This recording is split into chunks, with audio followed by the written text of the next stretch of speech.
4년마다 열리는 네. 이 뭐 금메달을 닮은 금배지가 아니고요. 네. 정말 이 대한민국의 미래를 책임질 네. 최고 통치권자 우리 네. 대통령 후보 경선에 나오신 후보님들을 네. 모셔가지고 네.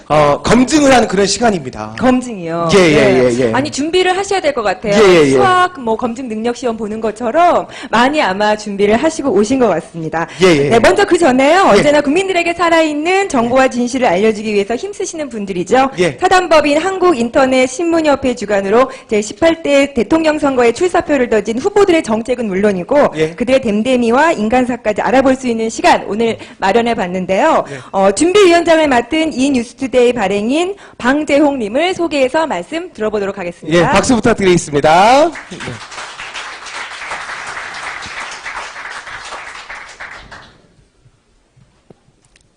안녕하세요. 한국인터넷신문협회 대선토론 준비위원장을 맡은 이뉴스투데이 방재홍입니다. 먼저 민주당 대선 후보 경선으로 바쁘신 일정 가운데 저희 본협회 토론에 응해주신 김두관 후보님께 진심으로 감사를 드립니다. 고맙습니다. 오늘 김두관 후보님 토론회를 위해 참석해 주신 한국인터넷신문협회 취재기자와 내외신 기자 여러분께도 진심으로 감사의 말씀을 드립니다. 또한 함께 후원하여 진행하는 판도라TV와 포털 사이트 관계자 여러분에게도 감사를 드립니다. 그동안 토론회 준비를 위해 많은 분들이 애를 써 주셨지만 그중에 몇 분을 소개하고자 합니다. 먼저 본협회 민병호 회장님을 소개합니다. 네, 잠깐 일어나시죠. 네, 고맙습니다. 이어서 그동안 본 토론회를 위해서 섭외, 기획 등 업무를 담당해서 애를 써주신 독서신문 이뉴스투데이 조성남 국장을 소개합니다.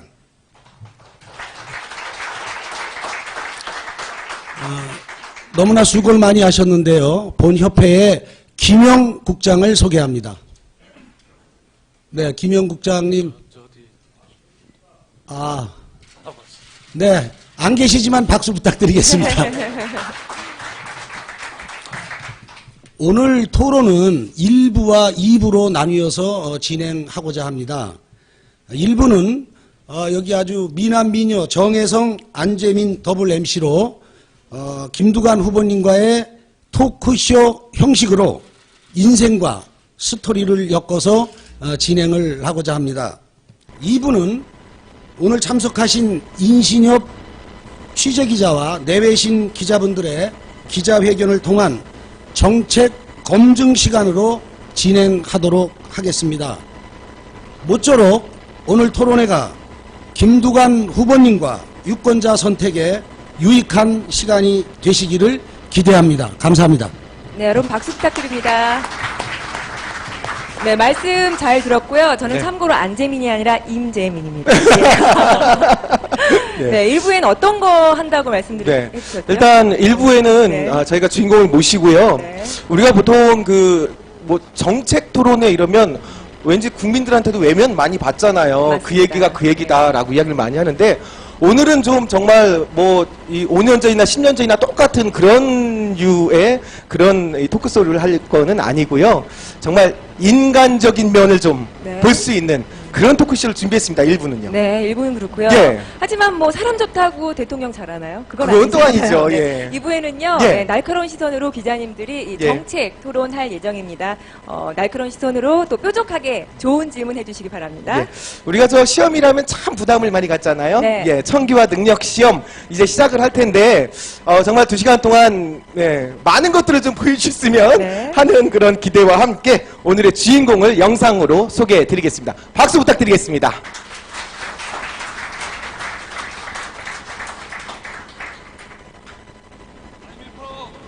외환 위기 직후 일자를 잃은 수많은 사람들이 회사 대신 산으로 출근했습니다. 산은 국가보다 따뜻하게 우리의 가정들을 맞아주었습니다. 이제 삶보다 더 포근한 정부가 되어야 합니다.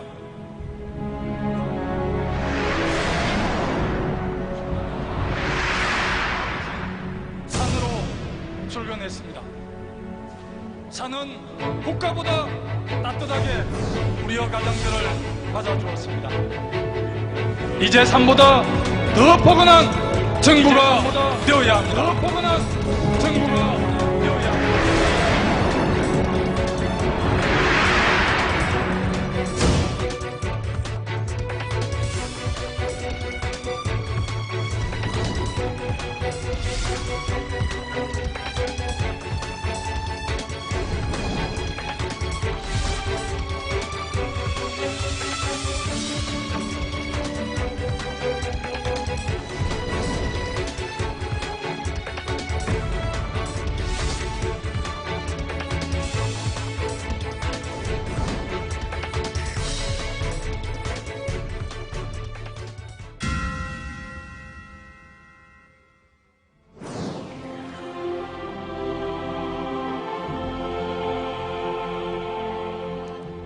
사랑하고 존경하는 국민 여러분, 저는 오늘 대륙과 해양이 만나는 이곳 땅끝에서 민족의 번영과 도약을 위해 내게 힘이 되는 나라 평등국가를 만들기 위해 제18대 대통령 선거에 출마하기로 결심했습니다.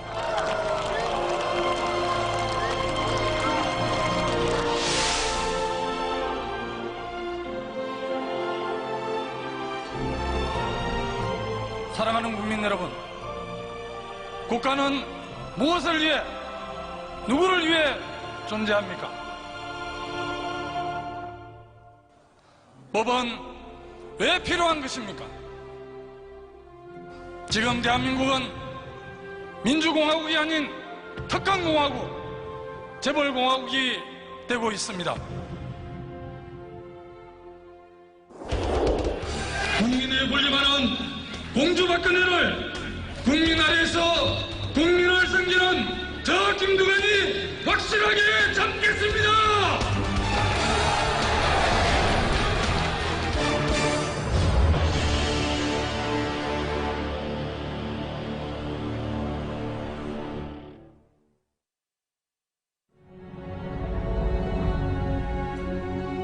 IMF 외환 위기 직후 일자를 잃은 수많은 사람들이 회사 대신 산으로 출근했습니다. 산은 국가보다 따뜻하게 우리의 가정들을 맞아주었습니다. 이제 산보다 알겠습니다. 민주통합당 대선 경선 2번 김두관 후보님을 소개하겠습니다. 박수로 환영해 주십시오. 네. 반갑습니다. 안녕하세요. 예, 반갑습니다. 네, 반갑습니다. 네, 자리하시죠. 예. 저희가 실제 뵈면서 좀 깜짝 놀랐던 게요.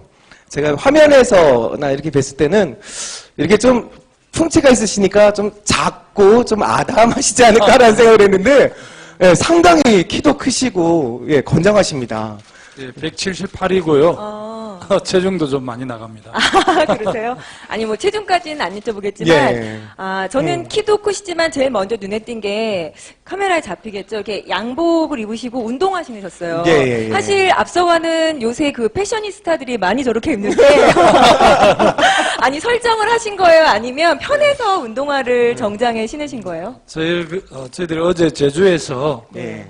김두관 선대본 첫 번째 공식 회의를 했는데요.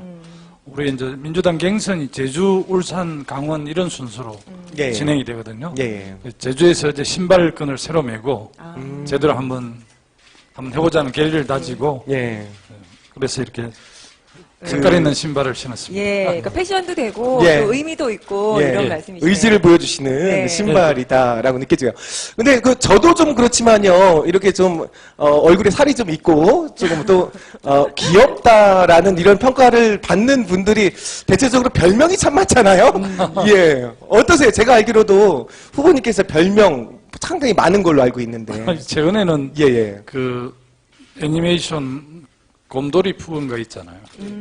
곰돌이 푸. 푸. 예. 아, 진짜 귀여운 푸. 이름이네요. 좀 많이 닮았잖아요.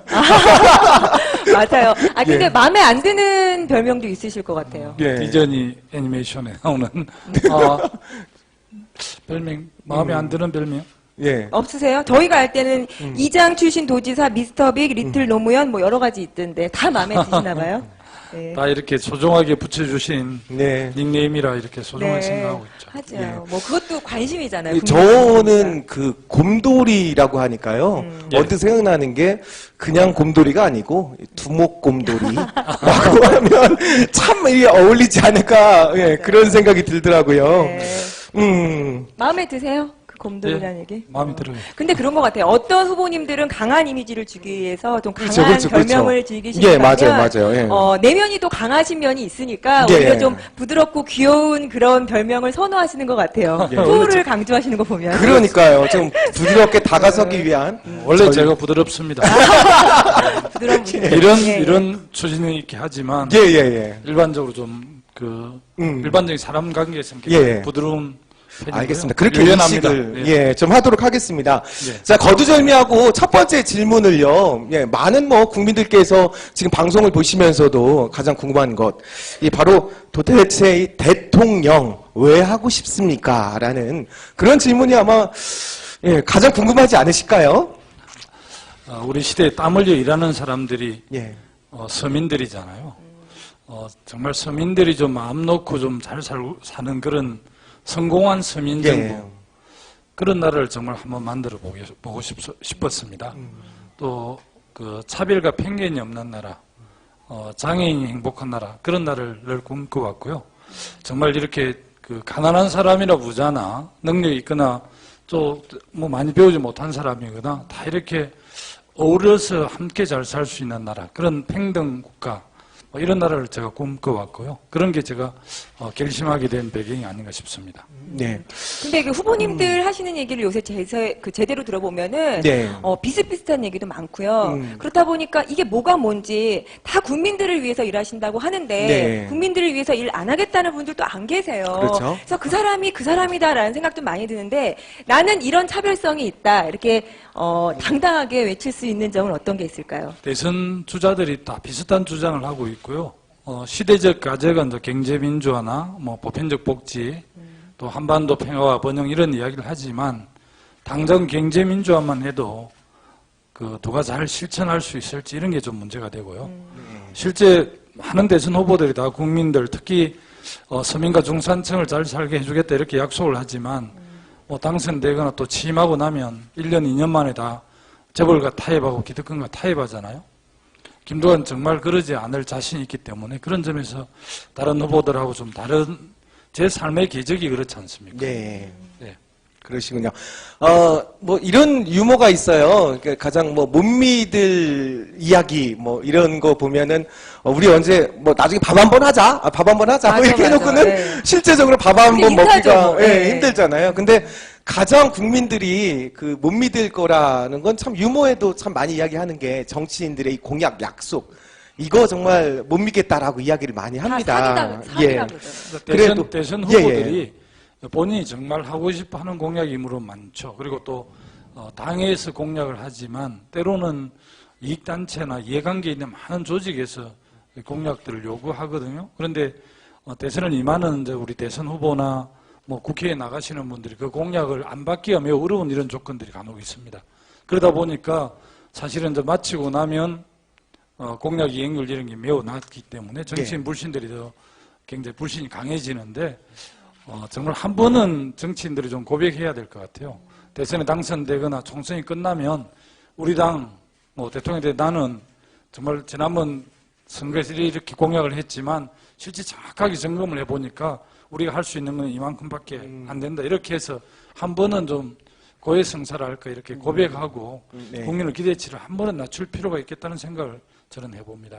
지난 4.12 총선에서 각 정당하고 후보들이 많은 공약을 해서 우리 국민들 기대치를 높였잖아요. 네, 그리고 네. 국민들 기대치가 굉장히 높아져 있는데 12월 대선에 또 출마하는 많은 후보들이 또 이렇게 기대치를 높이거든요. 근데 이제 끝나고 나면 그 기대치에 다 충족할 만큼 재원이라든지 정책을 이렇게 편을 펼쳐내기가 쉽지 않아요. 그런 면들 때문에 사실은 이제 공약은 더 철저하게 점검해야 되고, 제 경험으로 보면 군수나 장관이나 도지사를 할 때 공약하지 않았지만 직접 가서 이렇게 행정을 해보니까 훨씬 더 중요한 일들이 많아요. 매니페스토 운동이라고 이제 공약 실천율, 이행률만 이렇게 점검하는데, 어떤 도지사가 어떤 장관이 국회의원이 공약을 얼마만큼 이행했느냐가 그 사람이 그 국정을 잘하거나 도정을 잘한 평가의 정확한 틀은 아니에요. 공약하지 않았지만 중요한 일이 생기면 해야 하고요. 공약이라도 또 직접 해보면 또 후순위에 밀릴 수 있기 때문에 공약 이행률만 높다 해서 그 사람이 도정을 잘하거나 네. 의원 활동을 잘한 건 아니라고 봅니다. 네. 그런 그렇죠. 함정이 있더라고요. 예. 그리고 할 수 없는 공약을 뭐 너무 남발하는 것도 좋은 일이 아니죠. 예. 예. 근데 그럼에도 불구하고 예. 예, 나 김두관은 믿을만하다 라고 하는 것이 또 정확하게 이야기가 돼야 될 것 같아요. 뭐 자기 자랑 같아서 좀 그 외람되기도 네. 하지만, 저는 이제 마을 이장부터 군수, 장관, 도지사를 하면서 작은 성취들을 이렇게 이루어냈었습니다. 네. 마을 이장할 때는 이제 바다에서 올라오는 그 마을 노총의 공동소득을 일부 어촌계원들만 이렇게 나누었는데요. 제가 이제 마을 이장이 돼서 그걸 골고루 집집마다 고르게 분배를 한 적도 있고요. 뭐 군수 때도 7년을 했기 때문에 나름대로 업적들이 많이 있는데, 하나만 소개하면 군수 때 이제 잔디구장을 많이 만들었습니다. 그래서 남해군을 모델로 해서 전국의 시군구에서 잔디구장을 엄청나게 많이 만들었고, 지금 올림픽에 가서 이렇게 뛰고 있는 선수들의 그 성과들이 남해군에서 만든 그 초등학교, 또 공술운동장, 축구장의 잔디구장에서부터 네. 출발한 측면이 있거든요. 그래서 잔디구장을 대중화시키는데 크게 기여를 해서 축구협회로부터 제가 그 축구 발전 감사패도 받기도 했고, 아, 한마디로 네. 밑에서부터 차근차근 네. 예, 잘 싸우신 업적이 제가 있으시다. 예. 특히 이제 좀 그 의미 있게 말씀드리고 싶은 게, 참여정부 초대 행정자치부 장관을 했는데요.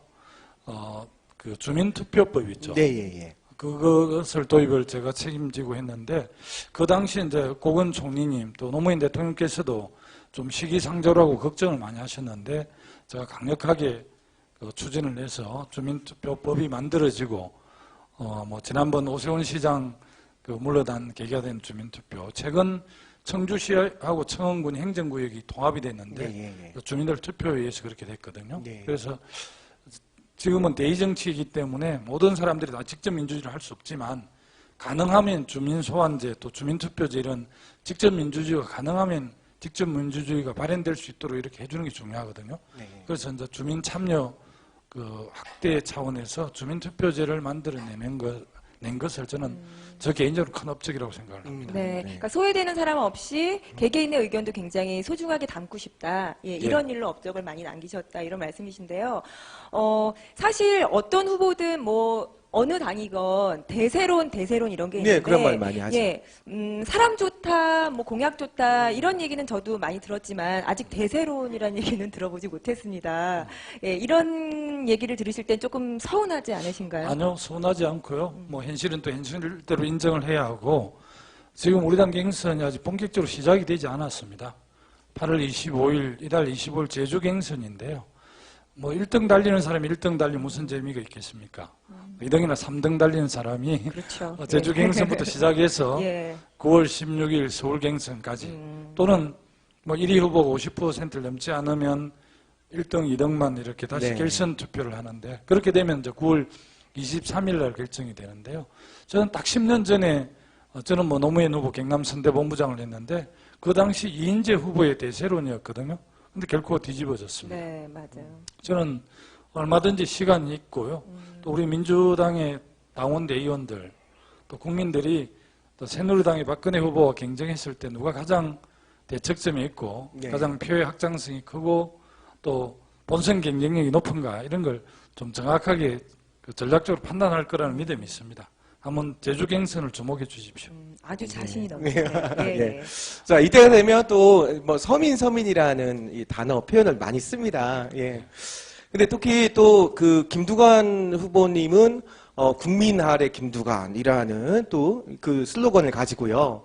서민이 울지 않는 나라를 만들겠다, 이런 이야기를 많이 하시잖아요. 예. 근데 진짜로 이 서민을 잘 이해하고 있고, 예, 서민을 위해서 정말 정말 제대로 된 이런 정치를 하겠다.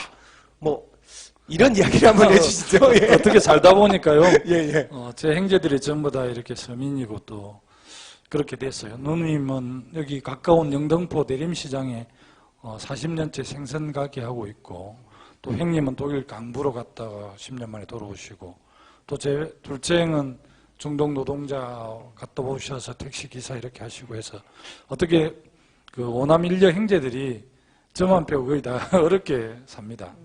저도 뭐 정치적으로는 성장을 했지만 경제적으로는 여전히 서민이고요. 네. 어쨌든 뭐 저 형제 가족뿐만 아니라 대다수 대한민국의 99%가 어렵게 살잖아요. 그래서 서민들 위한 정책이 매우 중요하고, 네. 그것을 몸으로 이렇게 체화되어 있는 감히 김두관의 가장 서민을 중심에 놓는 그런 정치, 또 통합의 정치 이런 걸 할 수 있지 않을까 감히 그렇게 생각하고, 이제 박근혜 후보하고 저하고 좀 비교를 많이 하는데, 박근혜 후보 같은 경우에 뭐 콩나물 사러 시장에 한번 가본 적도 없을 거고요. 네. 버스를 타보지도 않았을 거고, 최근에 최저임금 시급당 최저임금이 얼마인지를 또 예, 모르시더라고요. 그런데 이제 그분이 지금 줄푸세 공약을 하시다가 지금은 경제민주화를 이야기하면서 국민들, 서민들 위해서 정치를 하겠다 이렇게 말씀을 하시는데 전혀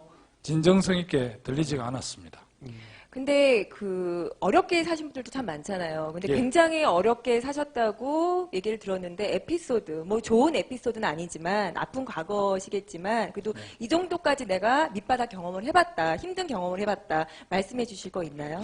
일단은 뭐 제가 그 남해 종합고등학교를 졸업하고 국민대 합격을 했는데 등록금 28만 3천 원이 없어가지고요.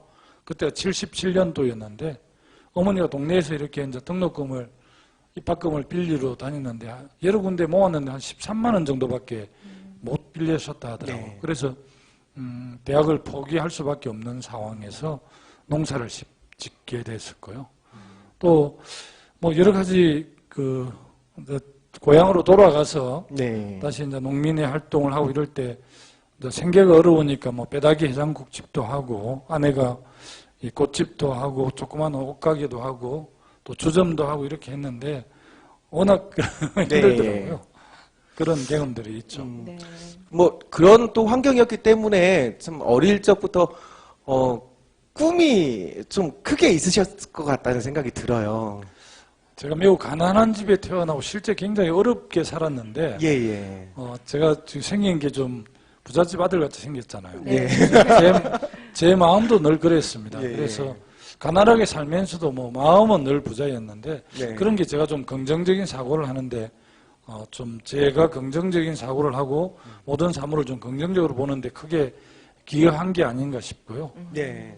지금도 마음만은 엄청 부자고 늘 역지사지로 상대를 이해하려고 그러고 뭐 제가 이제 군수 장관 도지사를 하면서 거의 반대파들이 다 이렇게 의회를 장악하고 있는 상황에서 행정을 했는데 그래도 반대파를 설득하고 대화하고 타협을 해서 제가 하고자 하는 일들을 거의 다 간철해내고 이렇게 했거든요. 그래서 어떻게 보면 좀 역지사지로 또 융합하고 통합하고 설득하는 이런 좀 리더십이라 할까 이런 게 좀 제가 개인적으로 좀 많은 경험이 있고 좀 저 스스로도 좀 자랑하면 탁월하다 이런 생각 아니, 같습니다. 굉장히 저기 네. 겸손하다고 소문을 들었는데 굉장히 자기 PR도 잘하시고 오늘은 좀 자랑해야 될 것 같아요. 아니 이것도 굉장히 중요한 점이라고 저는 생각하거든요. 예. 그러면 그런 이제 타고난 리더십, 뭐 책임감 이런 것 가지고 네, 언제부터 정말 그 정치를 해야겠다, 예, 이런 생각을 하셨을까요?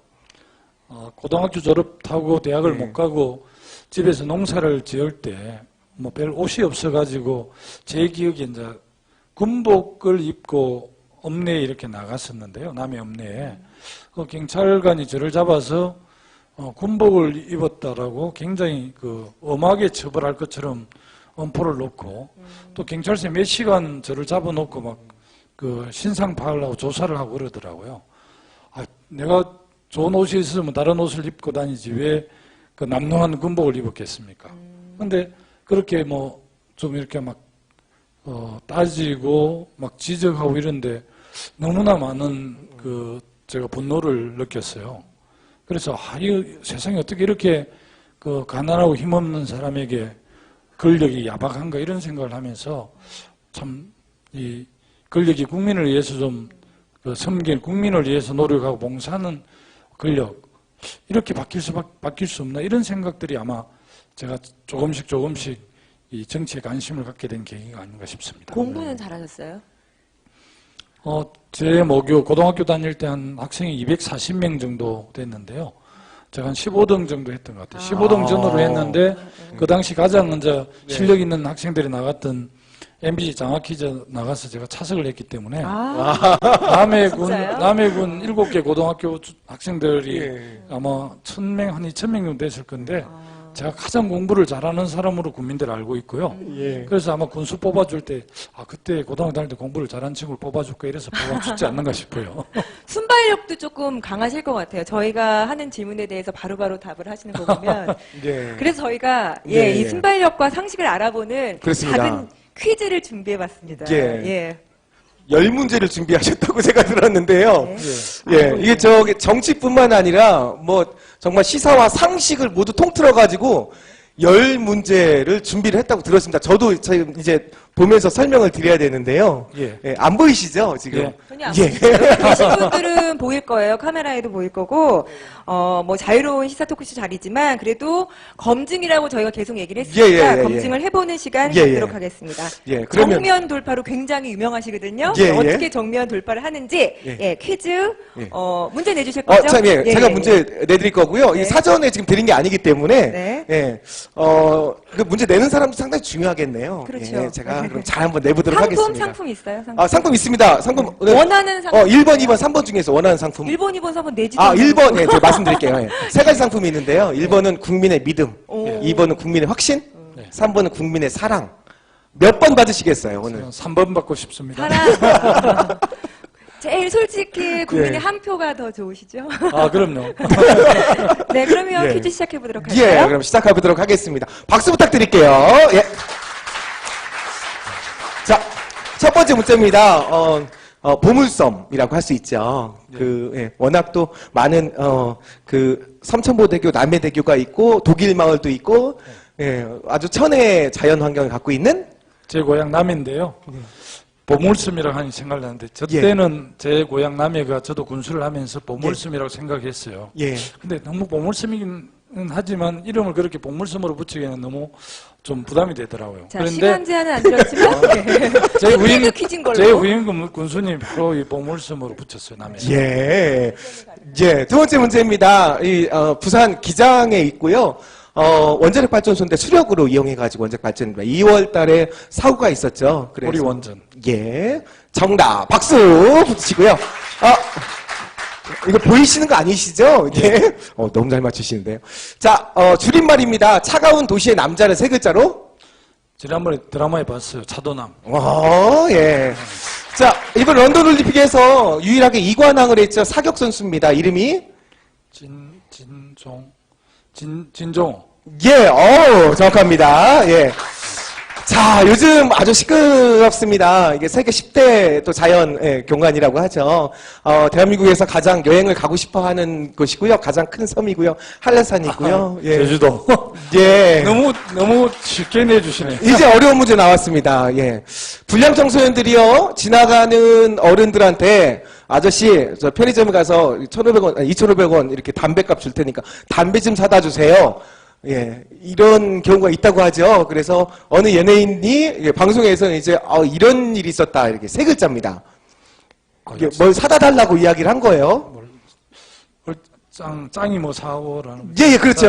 모르게. 첫 앞 글자는요, 빵입니다. 빵. 패스할까요? 패스. 패스. 자, 요즘 저 걸그룹 중에서 가장 말이 많은 걸그룹입니다. 왕따 때문에. 티아라. 자, 티아라의 노래 중에서 가장 한 곡 어떤 거 아시는 제목은? 자, 펜싱, 아주 회한에 아주 긴 1초. 별명이 생겼죠. 대한민국 모르는 사람 없을 것 같아요. 신아람. 맞습니다. 바로 저 같은 스타일을 이야기하는 거 아닐까 싶은데, 가수 싸이가 부르는 요즘 전 세계적으로 뮤직비디오가 화제입니다. 노래 제목이? 너무 진짜 봐주시는 것 같아요. 강남 스타일. 자, 그리고 아까도 좀 전에 이야기 주셨는데요. 아주 지역민의 아주 중요한 현안을 가지고 주민 투표를 하겠다라고 하는 것을 주민투표제. 예, 맞습니다. 예, 제가 답을 많이 여기시는데 박수 부탁드리겠습니다. 예. 문제를 내시는 분도 네. 쉽게 내셨지만 예. 이거 유출된지 알아가지고 아니에요. 예. 퀴즈를 너무 쉽게 내주신 거죠. 네. 근데 진짜 뭐 티아라도 알고 진짜 예, 모르실 예. 수도 있는데 그러니까요. 많이 아시네요. 예. 그 10문제 중에서 몇 문 지금 한 문제 못 맞추셨어요. 그러면 예. 시사 상식 다 포함해서 90점입니다. 다시 한번 박수 부탁드릴게요. 예, 90점. 제가 장학 퀴즈에서 차석했잖아요. 그러니까요. 증명이 됐습니다. 예. 근데 아까 못 맞추신 네, 예. 문제가 빵 셔틀. 빵 셔틀. 셔틀. 왔다 갔다. 들어보신 적은 있으신 것 같죠? 한번 본 것 같습니다. 예. 자, 알겠습니다. 퀴즈 문제 중에서 보니까 후보님하고 또 관련되어 있는 그런 키워드 단어들이 몇 가지 있었는데요. 일단, 아까 제가 보물섬이라고 이야기를 하니까, 아마도 이제 고향이기 때문에 애정이 얼마나 많으시겠어요. 남해에 대해서, 또 남해 군수 시절, 제가 깜짝 놀랐던 게, 남해대교에선가요? 번지점프 관광 상품을 만드시고, 예. 예, 군수님이 직접 번지점프를 하시는 모습을 방송에서 봤거든요. 예, 정말, 남해 군수 예. 때 이제 좀 군의 축제를 홍보하려고요. 예. 벚꽃 축제만 하면 벚꽃은 뭐 진해, 또 하동에 하계, 심리 이런 벚꽃이 예. 유명해서 벚꽃만 가지고는 홍보가 안 돼서 군수가 직접 남해대교에서 번지점프를 하면 좀 많이 알려지겠다 해서 번지점프를 했는데요. 예. 제가 7년 마치고 책을 내면서 책 제목도 남해 군수 번지점프를 하다 이런 내용으로 제가 낸 적이 있습니다. 예. 정말 대단한 어떤 책임감 리더십이라고 생각이 들고요. 군수 시절이 아무래도 이제 그때가 내일 아침에 참 예. 올림픽 동메달 놓고 일본하고 축구 경기 하잖아요. 그렇죠. 네. 예. 우리 홍명보 감독이 이끄는 우리 예. 올림픽 팀이 동메달을 획득하면 제가 번지점프를 하겠다고 아. 트윗에 날렸거든요. 그래서 예. 지금 번지점프 한번 해야 될 것 같아요. 이야. 예, 박수 부탁드리겠습니다. 예, 그 번지 점프를 네. 꼭 보고 싶습니다. 진짜 예. 보고 싶어요. 예. 좀 겁날 것 같아요. 그때는 젊었거든요. 겁나죠. 예. 뒤에서 밀어드릴 수 있어요, 제가. 아, 그래요?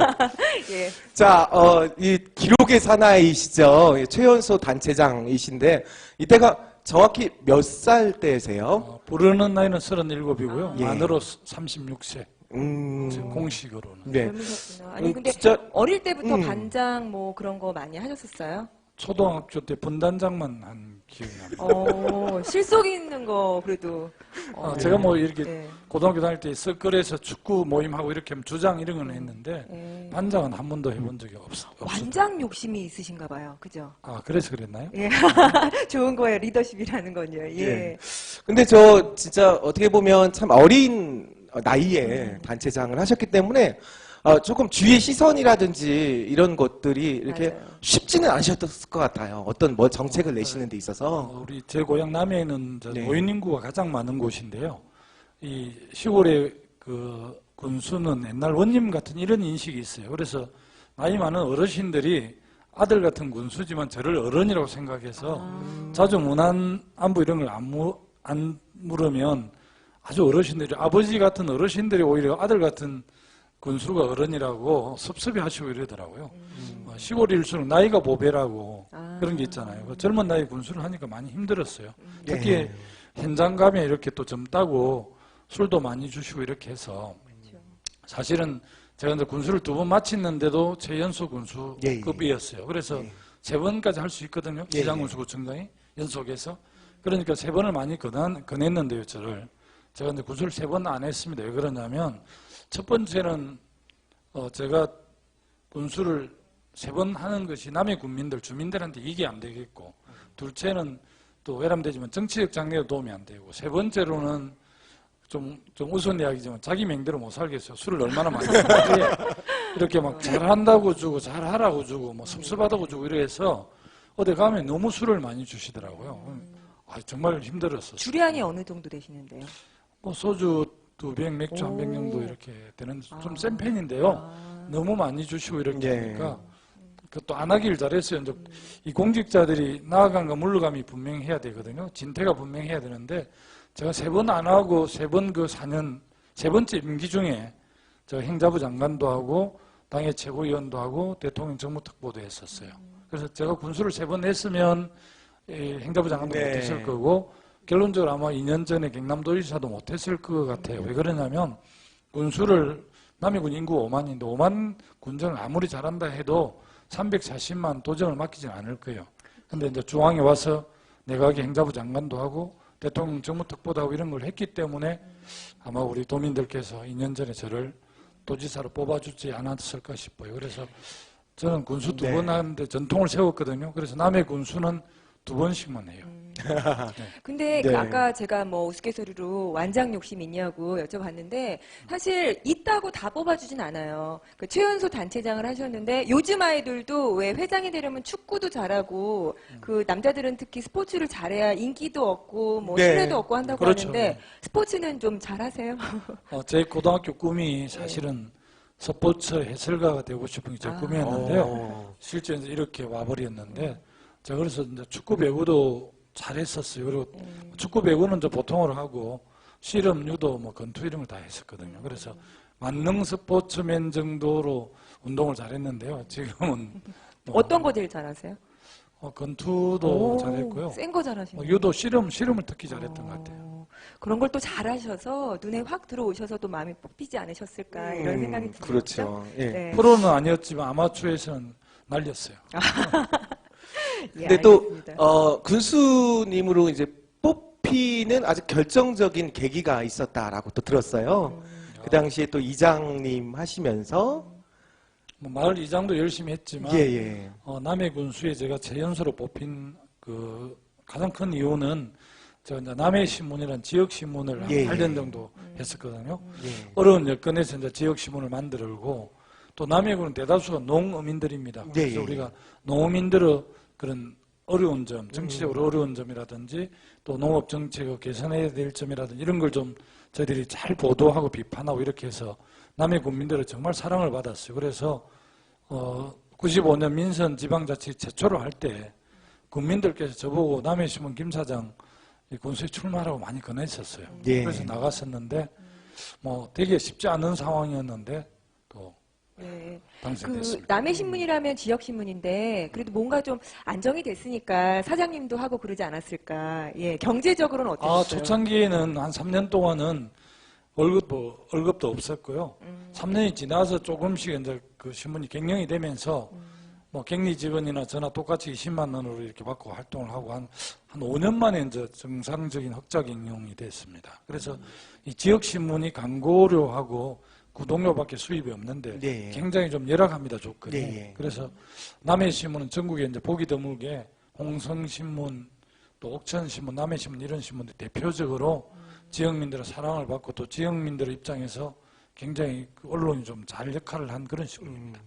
남해신문을 잘 운영하고 또 남해신문이 농어민들을 어려운 입장을 잘 대변했다는 이유가 아마 제가 최연소 군수가 된 계기가 아닌가 싶습니다. 네. 제가 그 어려운 상황에서도 정말 지역 신문이지만 이 지역 신문이 정말 도움이 될 수 있도록 군민들에게 그러니까 제가 듣기로도 이게 단순히 이게 위에서 이렇게 지시만 한 게 아니라 직접 뭐 다 하셨다고 들었어요. 직접 마지막 배달까지도 뭐 없으면은 직접 예. 다 칼럼도 쓰고 그러니 예. 발행 편집인 겸 신문 배달원 겸 광고국장 겸 그랬죠. 예. 그래서 뭐 제가 그 당시 남해신문 직원이 한 7, 8명 됐는데 예. 제가 1인 한 5억 정도를 했었죠. 실제. 그렇기 때문에 지금 이렇게 인정받지 않으신가 하는 생각이 들어요. 아, 경리랑 예. 그 똑같이 월급 가져가셨다는 얘기 들었거든요. 한 3년 정도 그렇게 했죠. 얼마 가져가셨어요? 한 20만 원씩. 그 당시. 배달도 하고 사장도 하고 직접 차비죠, 쓰기도 차비. 쓰고. 예. 예. 자, 이제 군수님 2번 하시고 나서요. 아까 이야기 주셨지만 행정자치부 장관님으로 어떻게 보면 유례가 없는 초고속 승진 아니에요. 그렇죠. 어떤 인연 때문에 또 그렇게 있었을까요? 군수 2번 마치고 네. 경남지사에 출마를 했었는데요. 그 2002년이죠.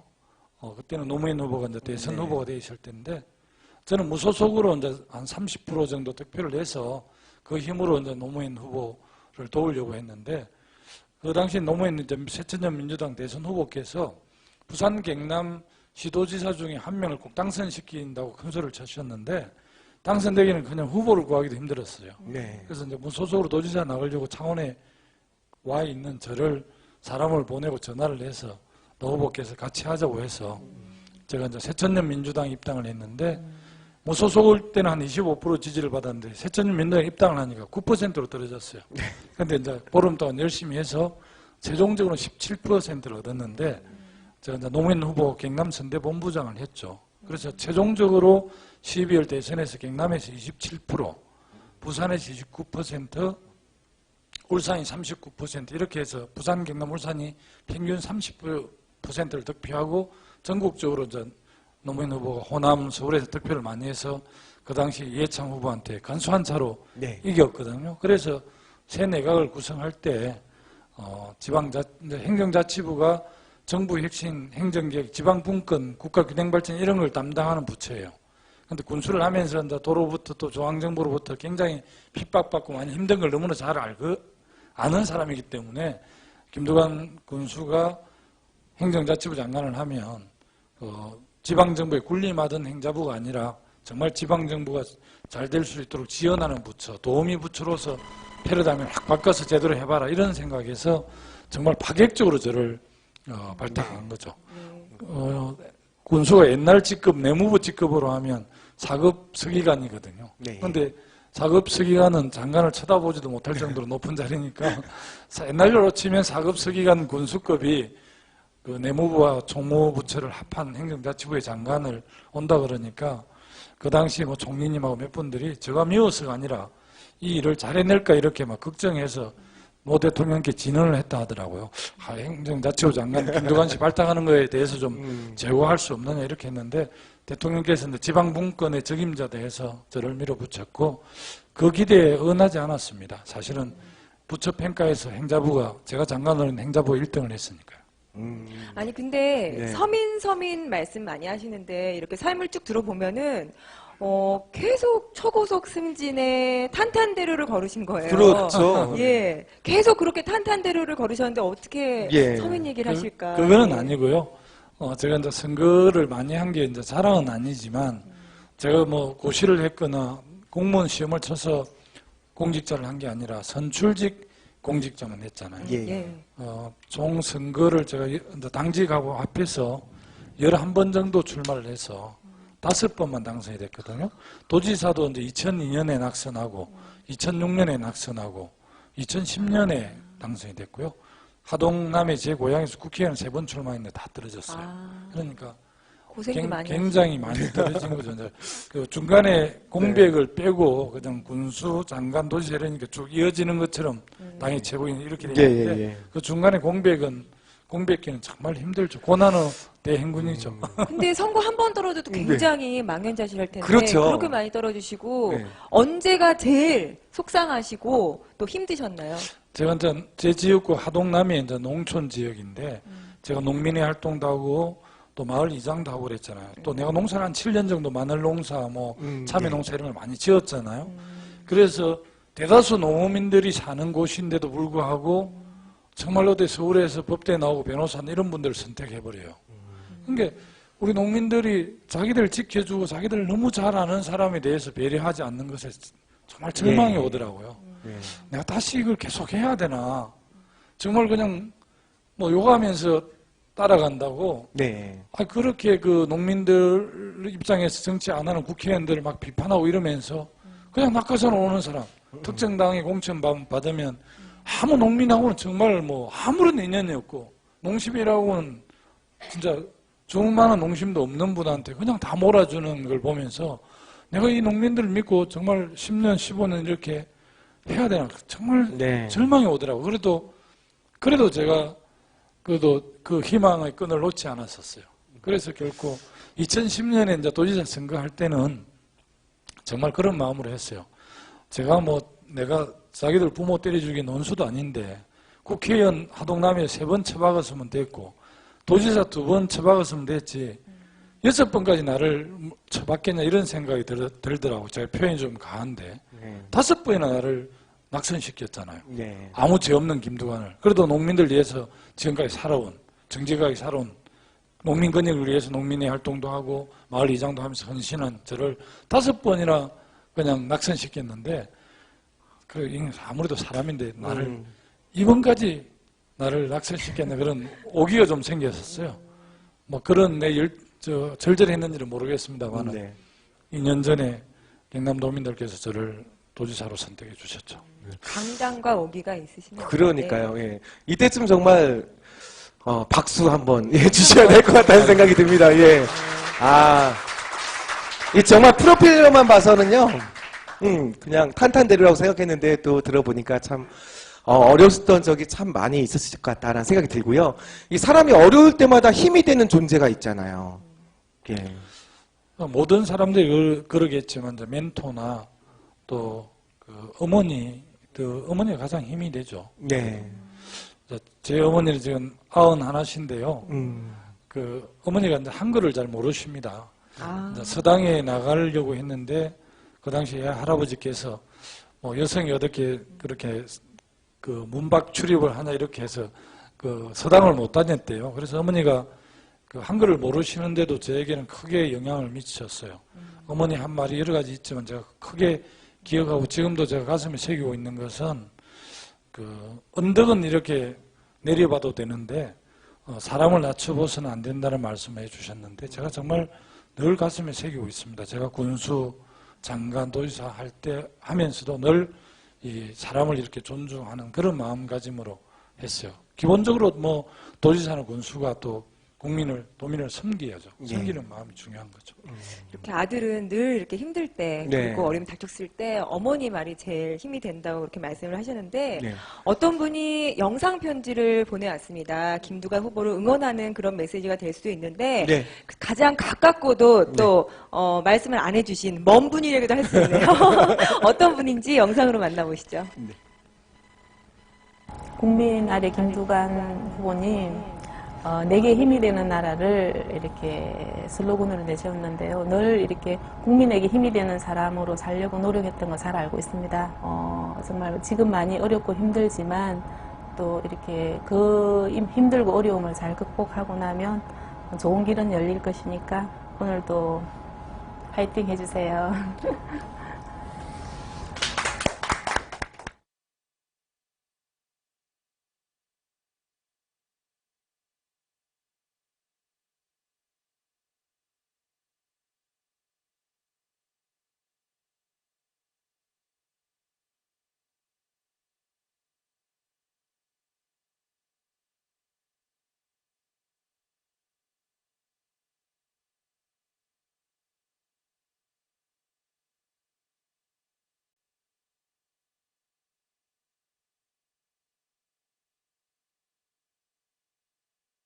하고 그 민주화 운동을 해야 되기 때문에 정말 힘들 거다 이런 이야기를 늘 했었어요. 그래서 약간은 각오를 하고 있었지만 실제 결혼한 이후에 너무 힘들어서 아마 말은 안 했지만 굉장히 힘들었을 겁니다. 저는 이제 바깥 농민의 활동하고 사회 활동하고 애들 키우는 문제라든지 뭐 집에 살림은 역할 분담을 해서 도맡아가 했는데 네. 아마 엄청 힘들었고 또 초창기에는 어머니, 시어머니 또 형님 자녀들까지 같이 키우고 이렇게 했었거든요. 아니 사이는 좋으세요? 그렇게 고생시키셨는데 글쎄, 좀 걱정이 좀 좋을까요? 되긴 하는데요. 제가 이제 늘 제 하고 싶은 일들을 하기 때문에 가정에서는 이제 아내 의견을 전적으로 존중해주고 또 이제 우리 사내들끼리 하는 말로는 늘 저주죠. 큰 걸 제 마음대로 하니까 네. 그렇게 해서 그래도 뭐 별 싸워본 적이 없습니다. 실제. 연애 결혼하신 거예요? 예, 한 10년 정도. 어떻게 만나셨어요?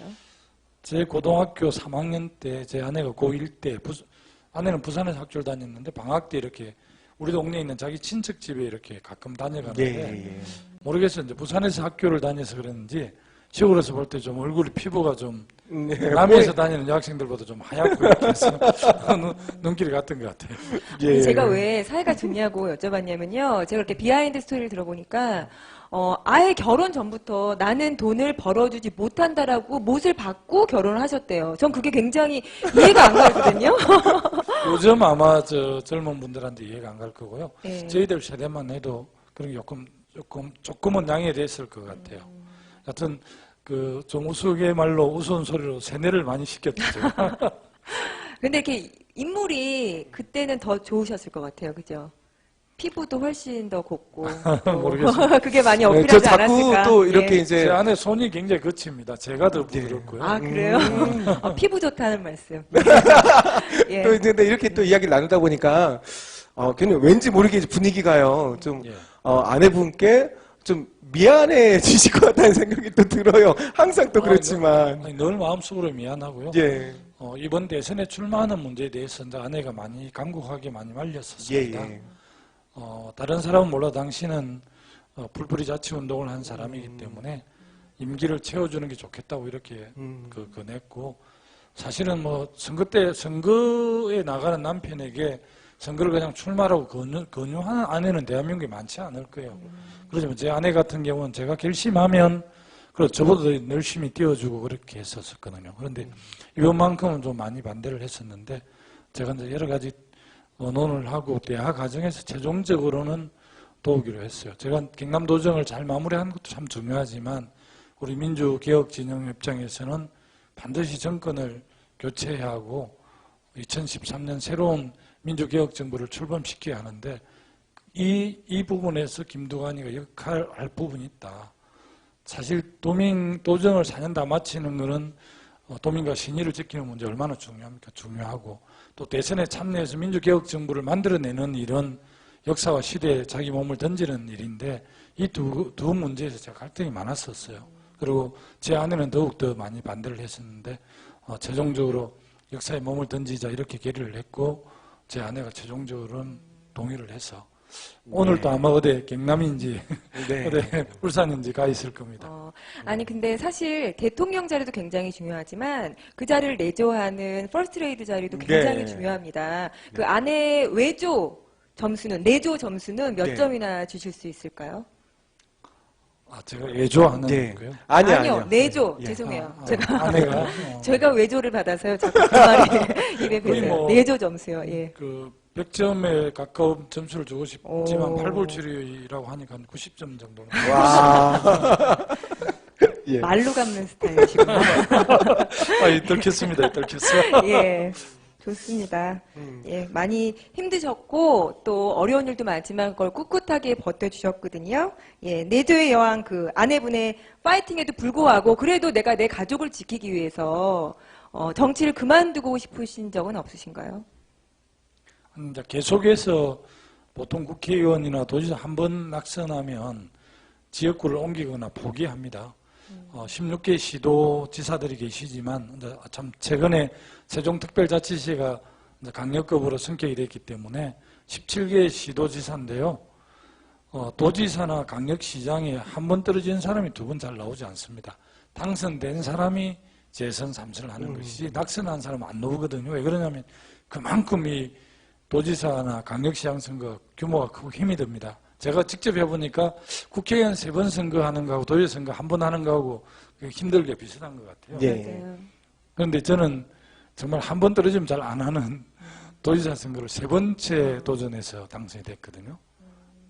힘들었던 그때 당시의 선거 이야기에 대해서 또 한번 영상을 준비했습니다. 예. 자, 한 번 더 부탁드리도록 하겠습니다. 그런데 2008년도 선거는 정말 힘들었어요. 마기태 국회 전 의장님하고 이렇게 저희들이 경쟁할 거라고 생각을 했는데 여론조사가 계속 저희가 앞서게 나오니까 한나라당에서 이제 전략공천으로 가버린 거죠. 저희는 남해고 하동군하고 남해군이 같은 지역구인데 하동 사람한테다 전략공천을 준 거예요. 인구는 하동. 예, 인구가 조금 많죠. 공천을 딱 받고 15일 만에 이 사람이 그것도 고향 땅 밟은 지 50년 만에 온 사람이 이게 딱 국회의원이 돼서 딱 가는 거 보고는 좌절을 했죠. 저도 그러고 후보자도 그러고. 그래서 본인이 먼저 정치 그만두고 싶다고 그러더라고요. 예, 너무 힘드니까. 그때는 정말 저희들이 울면서 고소했어요. 여러분들을 대변할 사람은 저 돈 많은 사람이 아니라 김두관이라고 믿어달라고 굉장히 많이 고소를 했었거든요. 근데 그렇게 결과가 그렇게 나와버리니까 힘이 없는 거예요. 다시 일어설 힘이 없는 거예요. 굉장히 미안한 그런 표정으로 그만두고 싶다고 그러더라고요. 그래서 저는 내가 그냥 박수를 쳤어요. 그만두자고.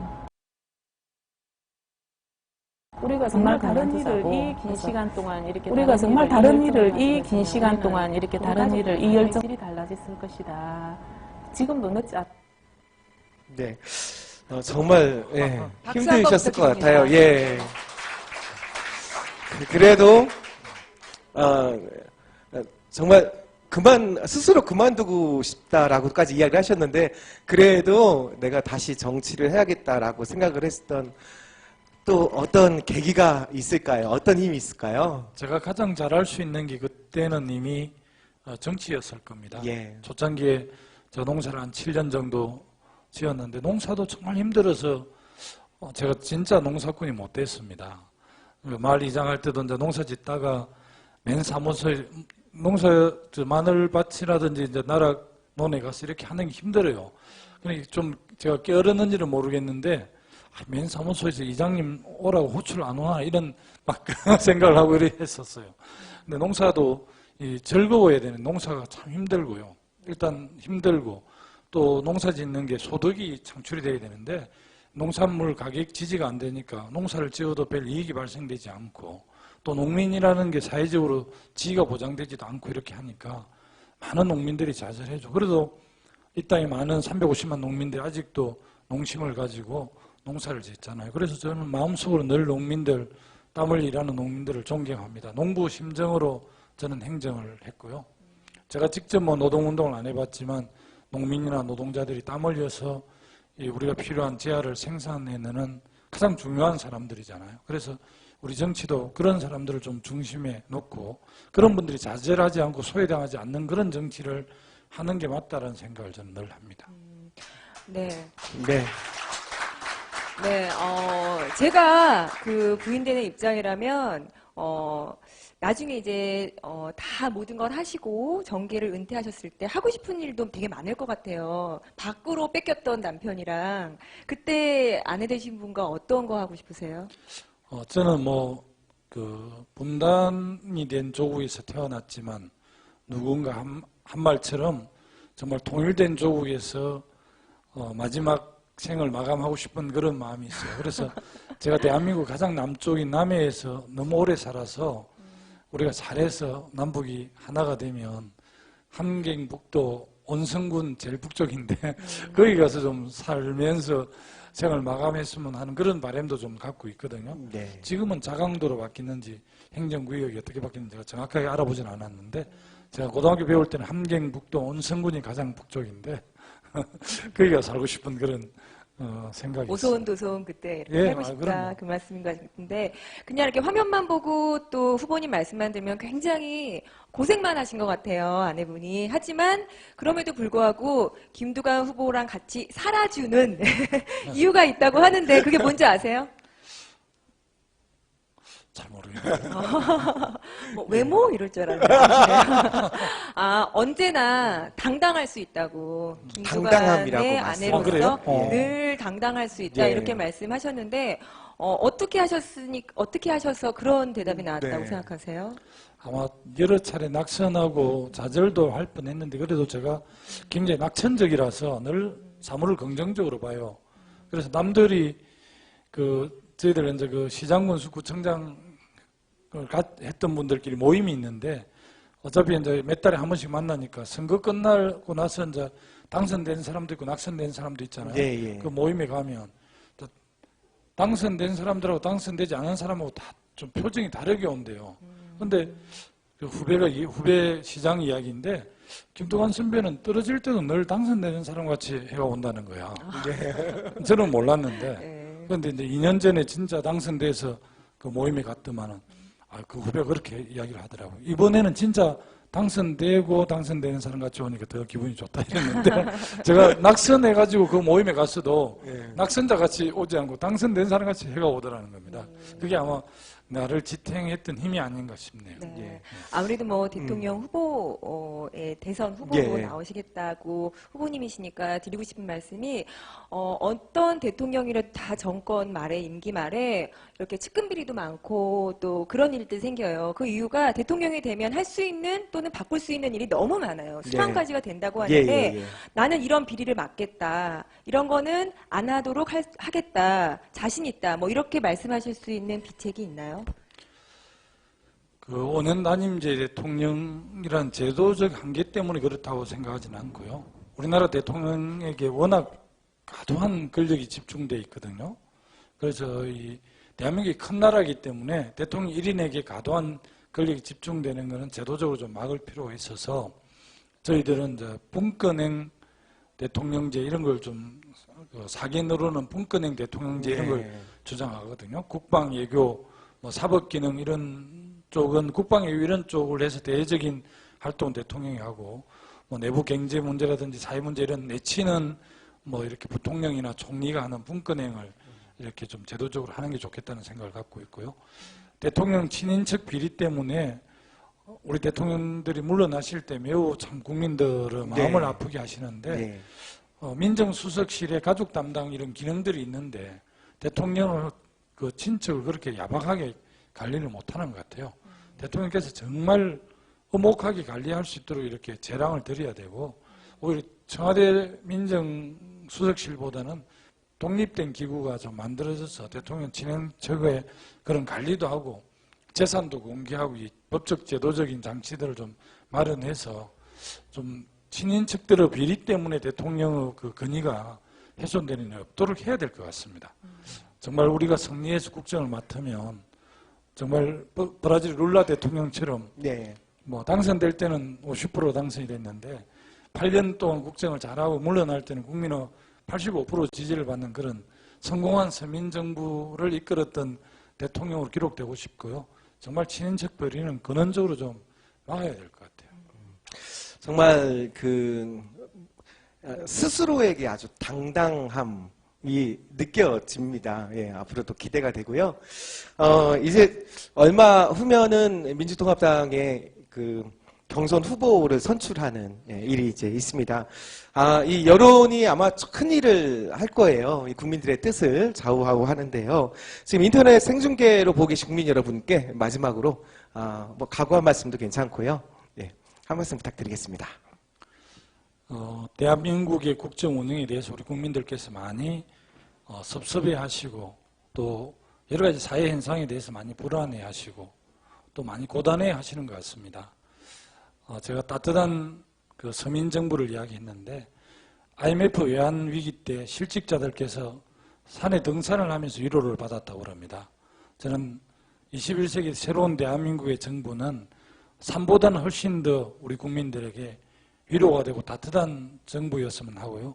그런 정부를 꼭 만들고 싶습니다. 여러분들 지켜봐 주시고 성원해 주십시오. 고맙습니다.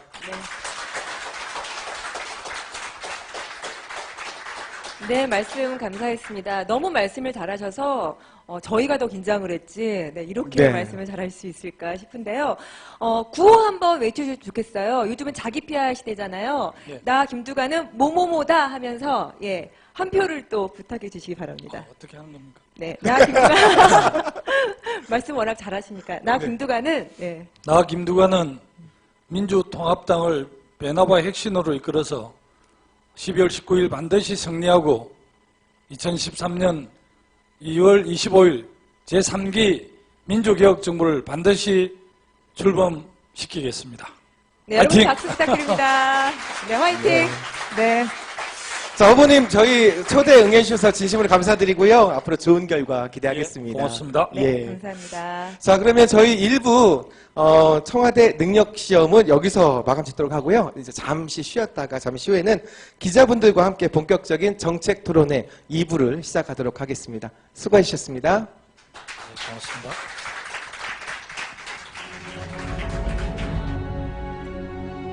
IMF 외환 위기 직후 일자를 잃은 수많은 사람들이 회사 대신 산으로 출근했습니다.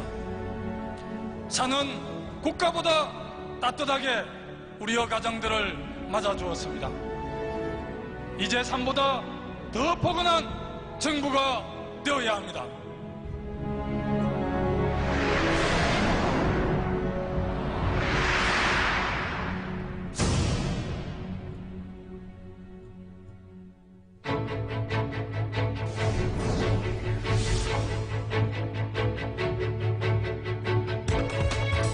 네, 일부에서는요, 오늘 초대 손님, 민주통합당의 대선 경선 후보님이시죠. 김두관 후보님 모시고 인간적인 면모를 저희가 좀 검증해 봤다면, 예. 이후에는 정말 중요한 정책 얘기해 보도록 하겠습니다. 예.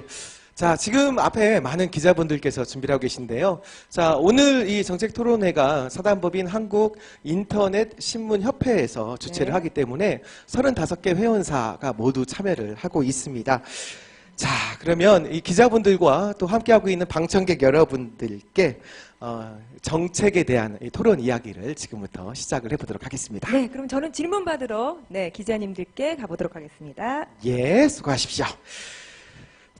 자, 그러면 첫 번째 질문부터 소개를 해드리도록 하겠습니다. 이제 어떤 기자님인지 제가 순서만 지금 받아 있는 내용이고요. 예, 순서대로 진행을 하도록 하겠습니다.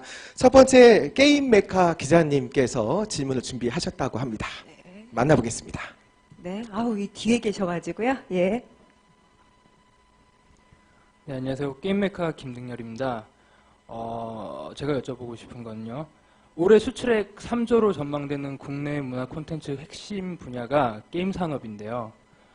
하지만 국내에서 한국 학교 폭력, 또 왕따 등 사회 문제의 원인으로 지목받고 있어서 사회적 인식이 좋지 못한 편입니다.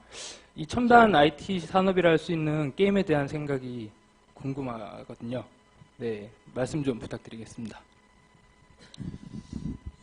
지금 유럽 재정위기 또 미국의 경제 위기 이런 상황들 때문에 전반적으로 이제 세계 경제가 많이 침체기로 들어갔음에도 불구하고 이 컨텐츠 게임 산업은 4.5% 정도 이렇게 성장을 했습니다.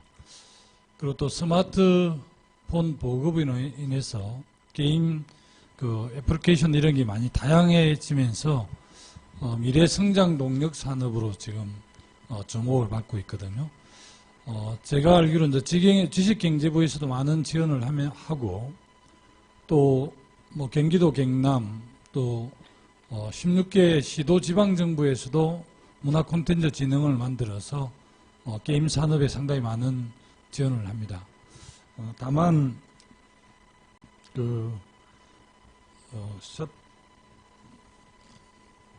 16세 미만의 청소년들에게 오전 0시부터 오전 6시까지 심야 6시간 동안 인터넷 게임 제공을 제한하는 셧다운제를 실시하고 있는 문제하고 좀 이렇게 모순이 돼서 많은 또 산업에 이렇게 역점을 두고 있는 게임 산업을 개발하는 개발업체에서는 상당히 걱정을 많이 하고 계시지만 이런 부분을 좀 보완을 한다면은 대한민국 충분한 미래 성장 동력 산업이고 또 기본적으로 컬처 테크놀리지라고 해서 CT 산업이 미래 성장 동력 산업의 핵심이고 그 핵심 산업 중에 게임 산업이 중요한 목을 차지하기 때문에 이런 부분들을 좀 제도적으로 보완을 해서 게임 산업의 한국 경제 성장을 또 특히 문화 콘텐츠 산업 중에서 게임 산업이 좀 주도성을 발휘할 수 있도록 적극적으로 예산 지원도 하고 제도적 보완도 이렇게 해서 고도 성장을 하는데 기여할 수 있도록 그렇게 지원을 하겠다는 입장을 분명히 갖고 있습니다. 네, 게임 메카 기자님 질문 받아봤습니다. 자, 두 번째로 경제투데이 기자님 질문 받도록 하겠습니다. 네, 저 앞쪽에 계시는군요. 네, 죄송한데 이제 TV니까 얼굴 잘 보이시도록 일어나서 좀 질문 부탁드립니다. 예, 경제투데이 안광석입니다. 아까 후보님 진솔한 말씀 잘 들었습니다. 인상 깊게. 제가 질문드리고 싶은 건요. 그 미국이나 중국이나 그리고 이제 프랑스 같은 이제 선진국 정치를 보면은 이제 지방 주지사나 그리고 이제 당서기를 거치신 경력을 바탕으로 이렇게 대선에 도전하는 경우가 되게 많았는데요.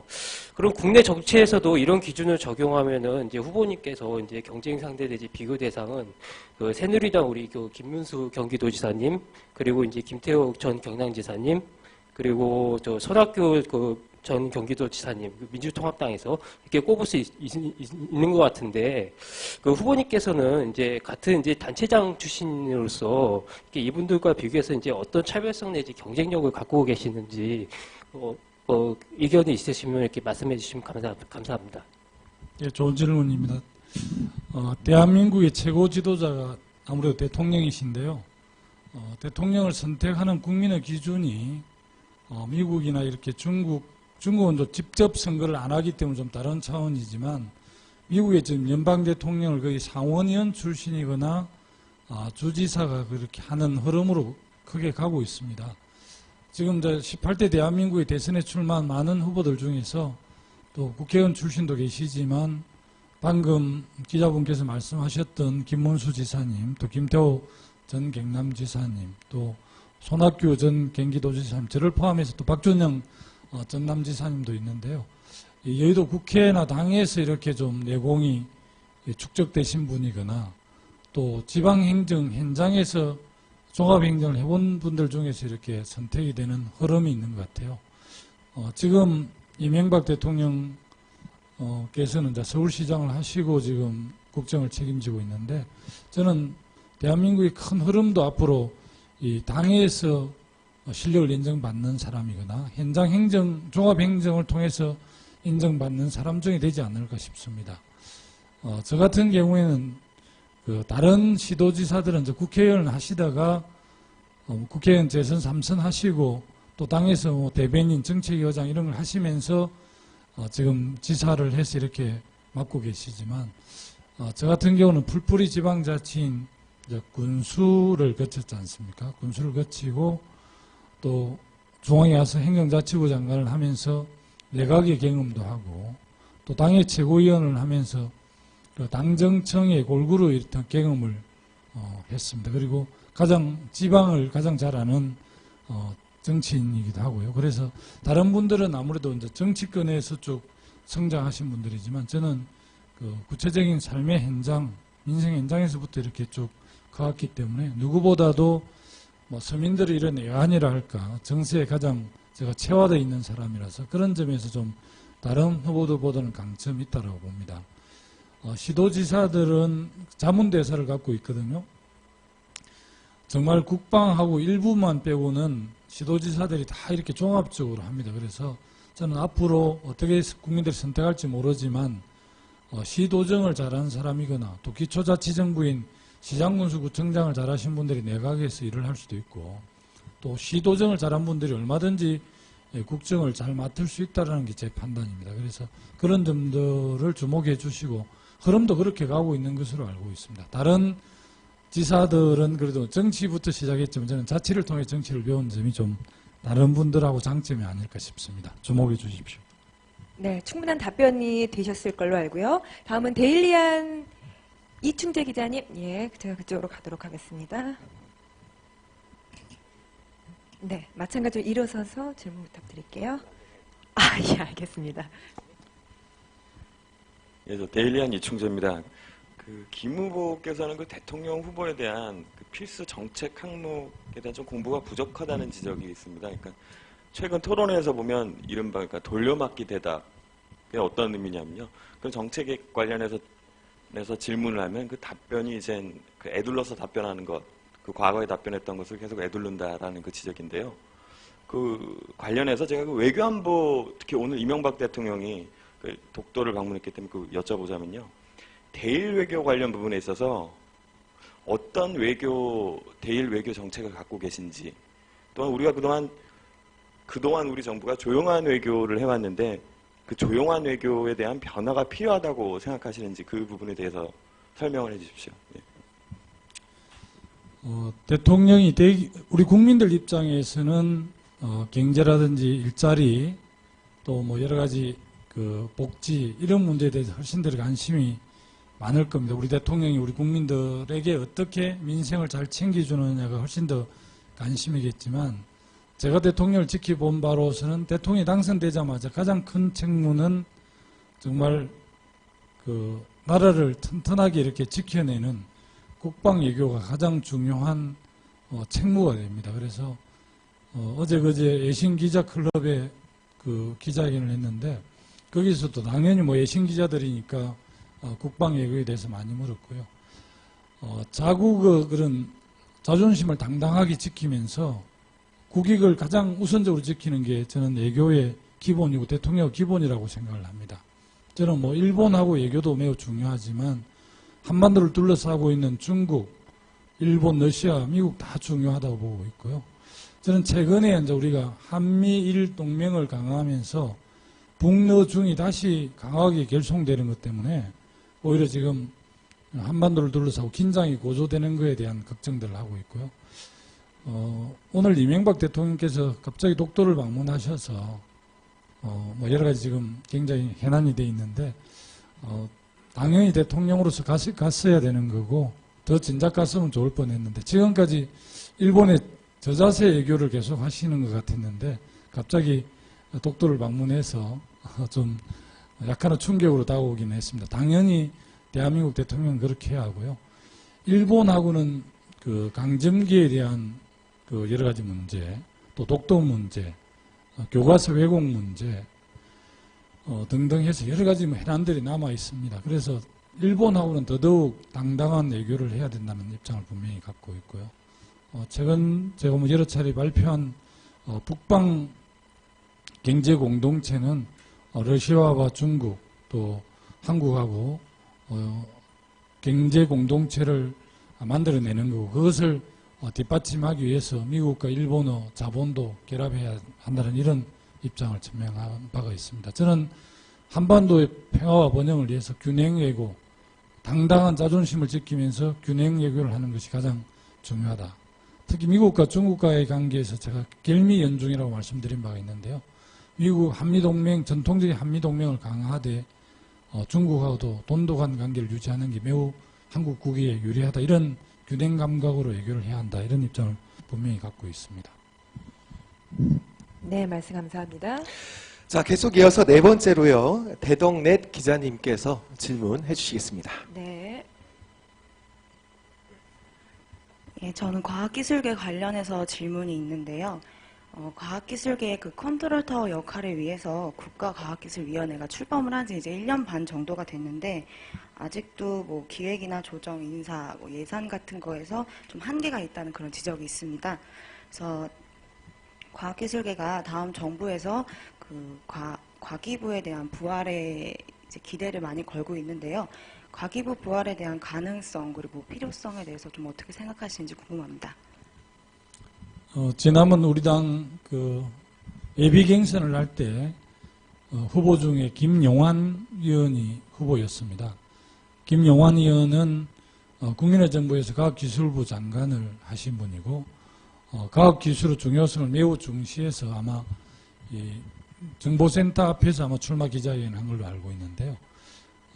이명박 정부 들어와서 그 정부조직법을 개편해서 없앤 부처가 3개가 있습니다.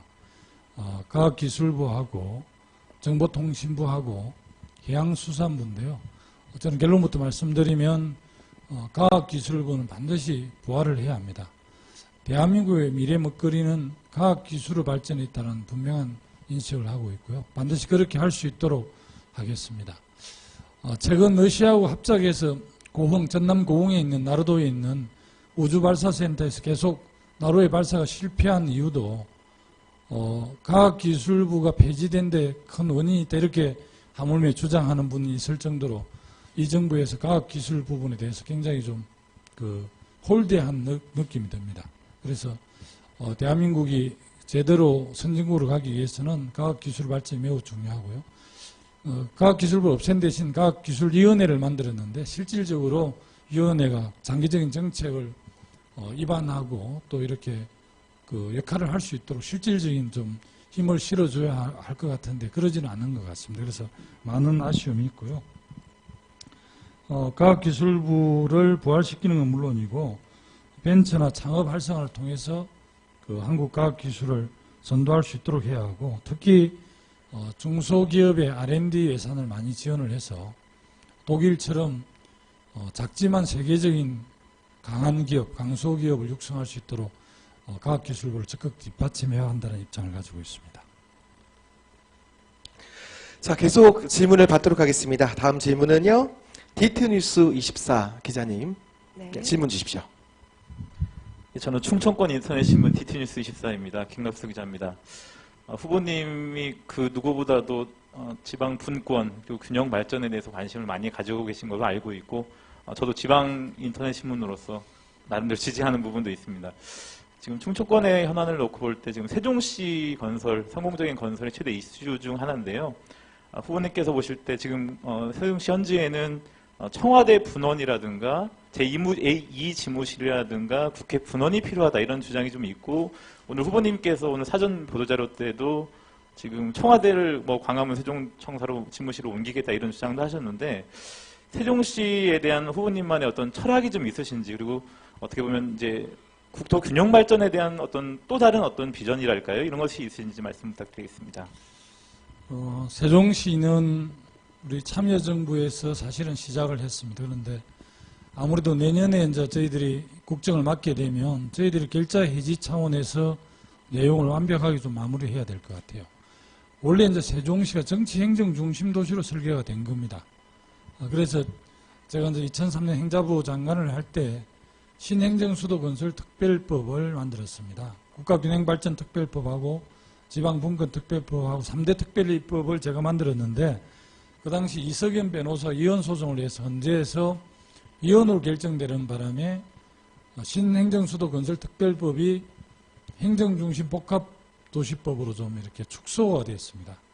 지금 이 마무리 지금 한참 공사가 진행 중에 있고 제가 그 3차례 정도 이렇게 현장을 방문했는데요. 9개 부하고 2층이 갑니다. 그런데 제가 지난번에 세종시를 방문하고 기자회견에서 국회 분원하고 청와대 제2집무실 이야기를 했는데 구체적으로는 사실은 정치 행정 수도가 돼야 될 것 같습니다. 장기적으로는. 그래서 이 세종시가 정치 행정 중심 도시로서 이상을 갖출 수 있도록 계속해서 중앙정부에서 지원을 해야 된다는 생각을 분명히 갖고 있고요. 최근에 이제 세종특별자치시가 출범을 했습니다. 그래서 더 많은 중앙부처가 옮겨가서 실질적인 정치행정 중심 도시가 될 수 있도록 그렇게 제가 정리하겠다는 말씀을 드리고요. 질문이 나오셨으니까 청와대 이전과 관련해서 말씀드리면 우리 지금은 청와대를 국민에게 정확하게 돌려드리겠습니다. 지금 청와대가 청와대가 깔고 있는 청와대 부지가 한 7만 평 정도 되고 주변에 이제 121 김신조 사건으로 해서 그 통행을 제한하고 있는 게 152만 평 정도 되는데요. 또 경복궁 뒤뜰로서 있었던데 그때 이제 일제 때 총독부 간저가 만들어지고 그렇게 했죠. 그래서 청와대를 국민에게 돌려드리고 청와대의 집무실은 지금 이제 총리실을 비롯해서 구부가 세종시로 옮겨가기 때문에 지금 세종로 정부종합청사 쪽으로 청와대 집무실을 옮기겠다는 말씀을 분명히 드립니다. 구체적인 그 자료들은 저희들이 보도자료를 통해서 더 상세하게 내도록 하겠습니다. 예. 질문에 비해서 이 후보님의 답이 참 깁니다. 지금 5분 기자께서 수고해 주셨는데 이제 절반 정도가 지금 됐습니다. 근데 아마 이제 혼자서 답을 계속 하신다고 우리 김두관 후보님께서 조금 에너지가 많이 지금 힘드실 수도 있을 것 같은데요. 우리 격려의 박수, 중간 박수로 한번 부탁드리도록 하겠습니다. 예. 네, 다음은 아주경제 질문 받아보도록 하겠습니다. 어디 계시죠? 예. 네, 안녕하십니까. 아주경제 최수연입니다. 김두관 후보께서 지금 지역 정치인으로서 좀 중앙 정치 경험이 좀 부족한 걸로 알고 있는데요.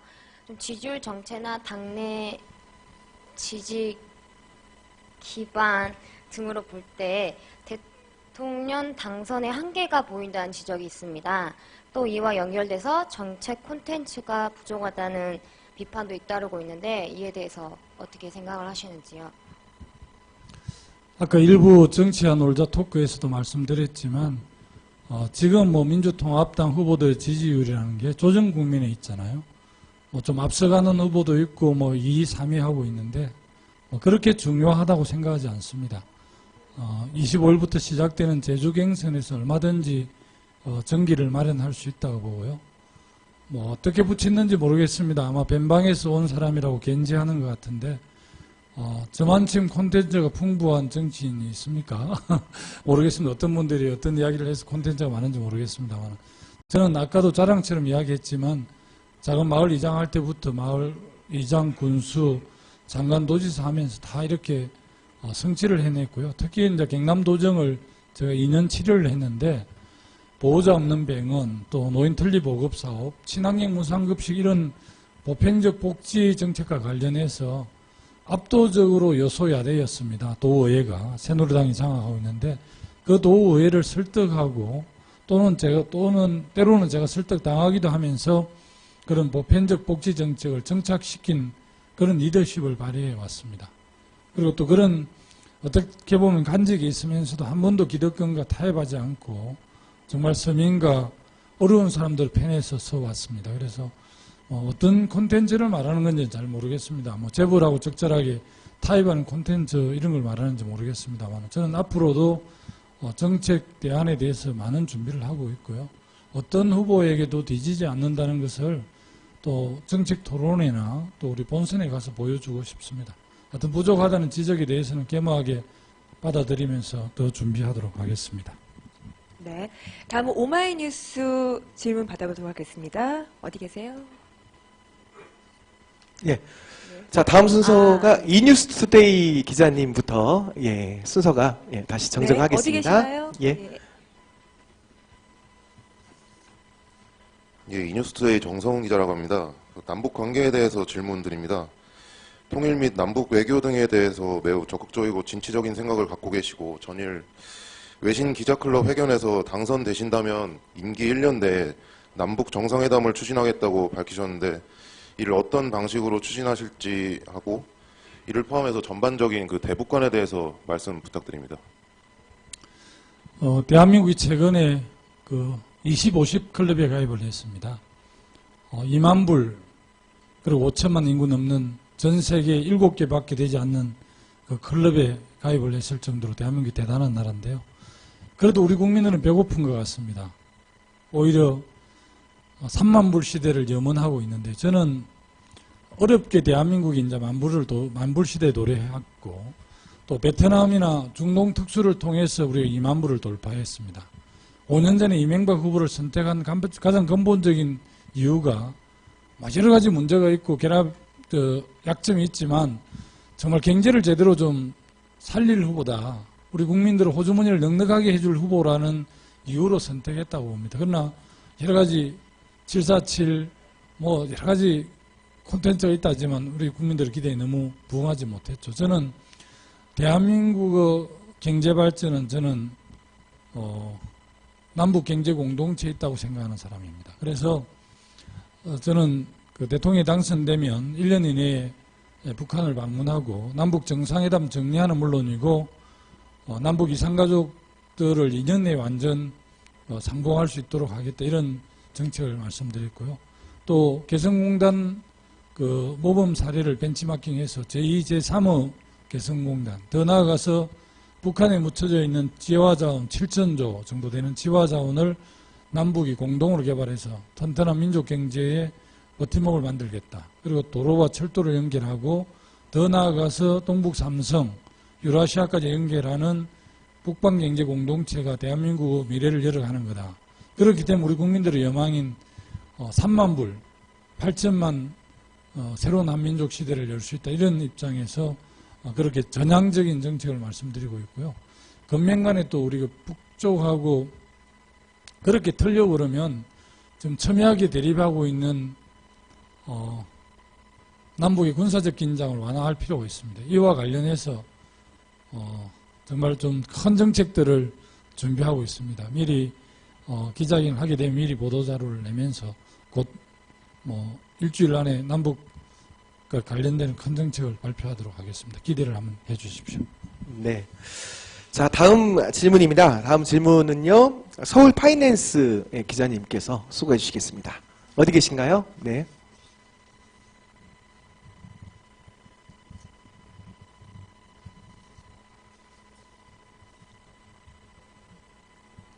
서울파이낸스 강현창 기자라고 합니다. 지난해부터 저축은행 사태로 인해서요, 여의도 금감원 앞이 연일 피해자들의 집회가 이어지고 있는 상황인데요. 그 사람들은 지금 예금보되는 5천만 원 이상 분도 보상 범위를 확대해달라는 요구를 계속 하고 있고요. 이에 대해서 정치권도 이 요구를 수용하려는 움직임이 있는 상태입니다. 근데 이에 대해서 금융당국은 좀 원칙을 내세워 좀 우려를 표하고 있는 상황이고요. 대선 전국이 좀 다가오면서 이 분야에 대한 쟁점이 계속 될 것 같은데요. 만약에 당선이 되신다면 이 문제에 대해서 어떤 해법을 가지고 어떻게 접근하실 생각이신지 듣고 싶습니다.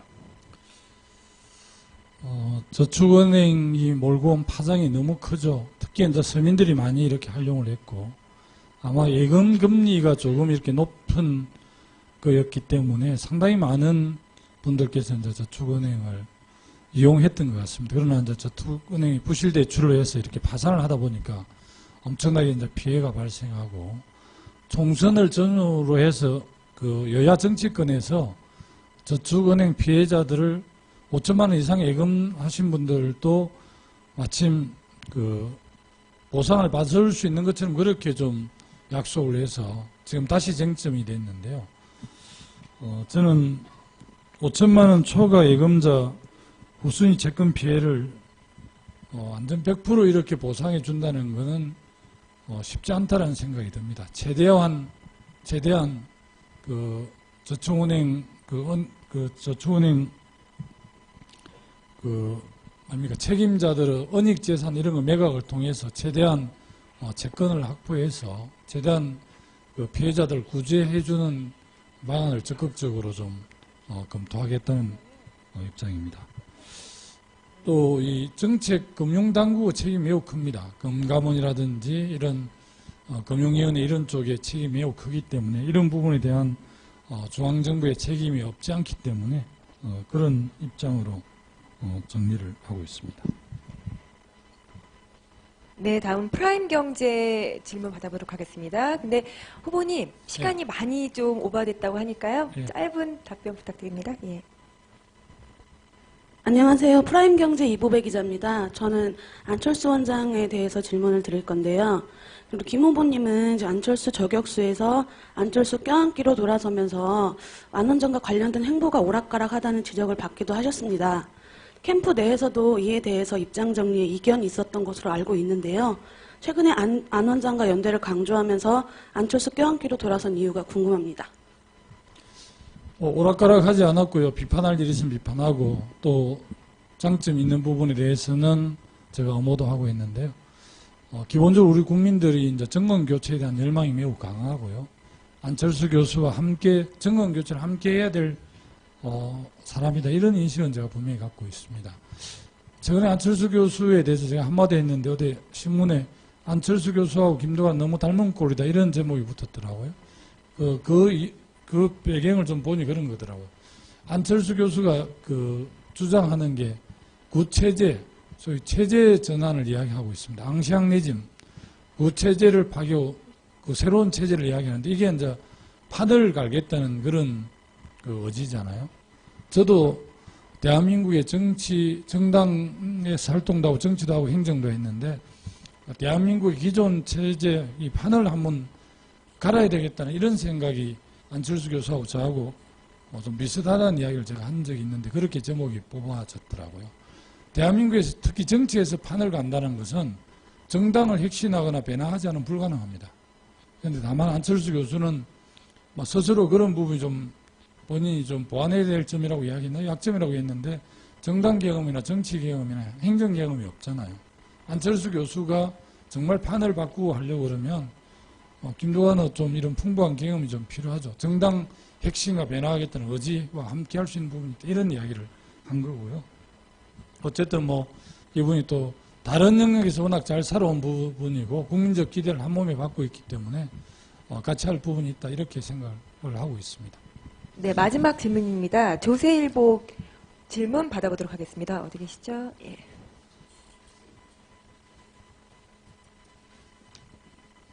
네, 조세일보 최종건입니다. 예, 성장과 분배는 경제를 지탱하는 두 개의 수레바퀴라고 하는데요. 최근 이제 여야 모두 경제 민주화를 그 화두로 내세우면서 주로 분배 쪽만 많이 이야기를 하고 성장 쪽에 대해서는 뭐 컨텐츠가 없다 그런 이야기들이 많이 나오고 있습니다. 그리고 민주통합당에서는 이 성장을 위한 컨텐츠가 없다 이런 부분에 대해서는 그 새누리당보다도 오히려 더 많은 지적을 받고 있는 그런 상황인 걸로 알고 있는데요.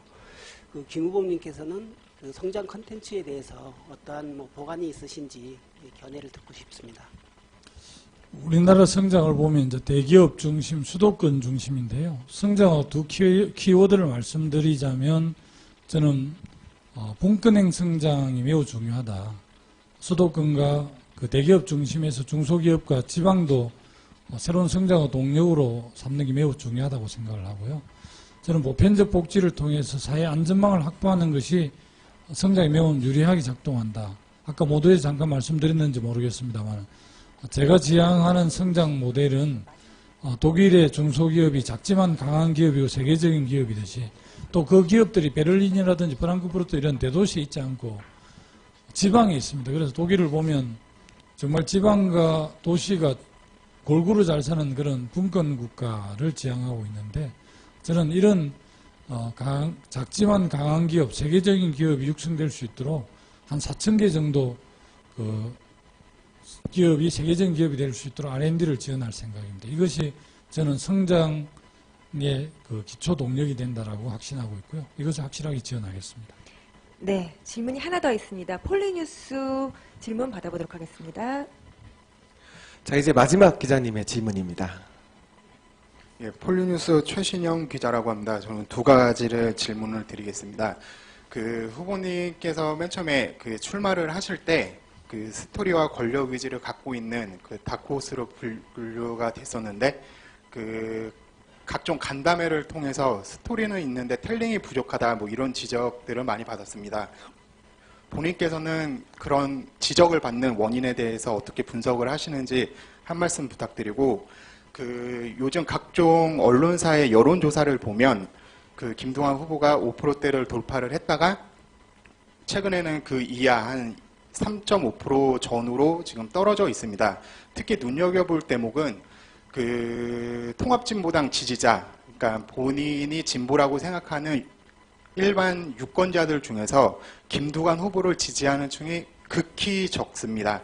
그러니까 1% 나올 때도 있고 0%대 나올 때도 있는데 김두관 후보께서는 한국의 룰라를 꿈꾸면서 평등국가, 진보국가 그렇게 말씀을 하셨는데 역으로 얘기하면은 자신이 진보라고 생각하는 유권자들은 김 후보를 진보로 생각하지 않는다. 이렇게 해석도 가능하거든요.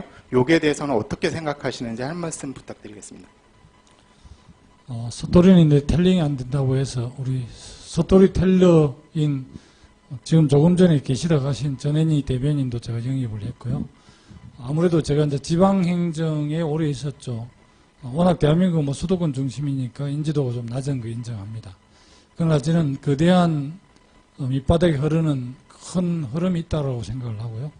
여론조사 대체적으로 객관적으로 조사하고 공정하게 분석했을 때 과학이라는 걸 인정하기는 하지만 밑바닥에 흐르는 거대한 민심까지 다 잡아낸다고 생각하지는 않습니다. 한번 흐름을 예의주시해 주십사라고 말씀드리고 싶고요. 아까도 여론조사 관련해서 조정국민이라고 이야기했는데요.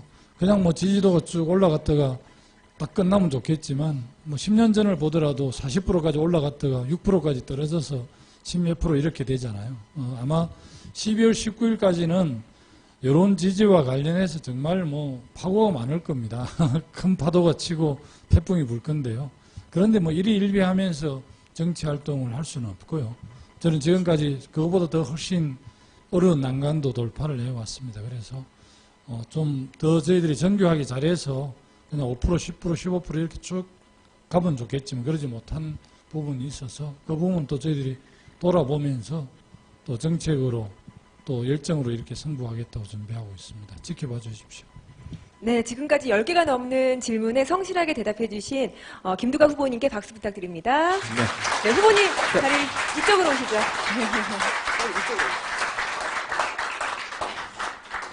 제가 청기와 자격 검정이라고 했는데 이게 2시간이 넘도록 이렇게 지금 이어지는 일방적으로 사실 많은 말씀을 하셨잖아요. 그래서 체력 테스트가 아닌가라는 생각이 들 정도로 예, 상당히 참 오늘 어떠셨어요? 오래간만에 이렇게 네. 또 인터넷 전문 기자님들하고 뵈니까 저 반가웠고요. 아무래도 제가 이렇게 많이 언론 노출이 좀 부족해서 인지도가 다른 대선 후보에 비해서 많이 낮다고 들었습니다. 그래서 김두관의 진가, 숨은 진가를 알면 이렇게 국민들이 많이 사랑해 주실 건데 제 부족으로 아직까지 많이 알려지지 않은 것 같아요. 오늘 좀 이런 그 토론을 통해서 또 질의응답을 통해서 좀 많이 알려졌으면 좋겠습니다. 네, 이 자리를 빌어서 꼭 하고 싶은 말씀이시나 또 계획 있으신가요? 앞으로의 계획. 네. 저희들 갱선 국면에 들어있기 때문에요.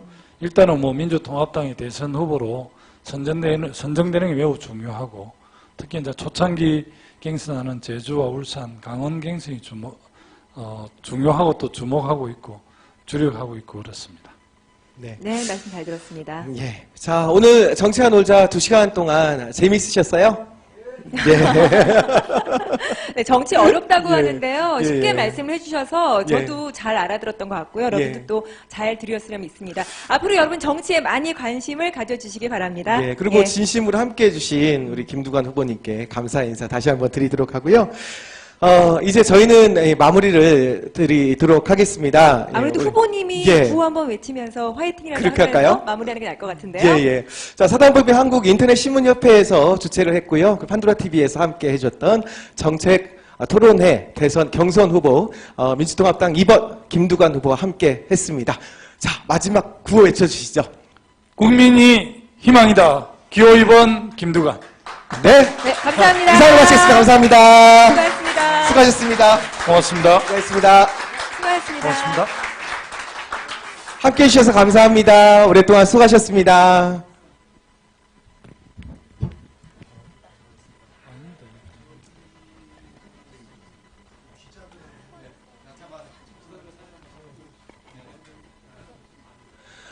함께 해주신 기자님들 앞에 잠깐 오셔서 사진 같이, 시간 되시면 사진 한 장 같이 찍었으면 좋겠습니다.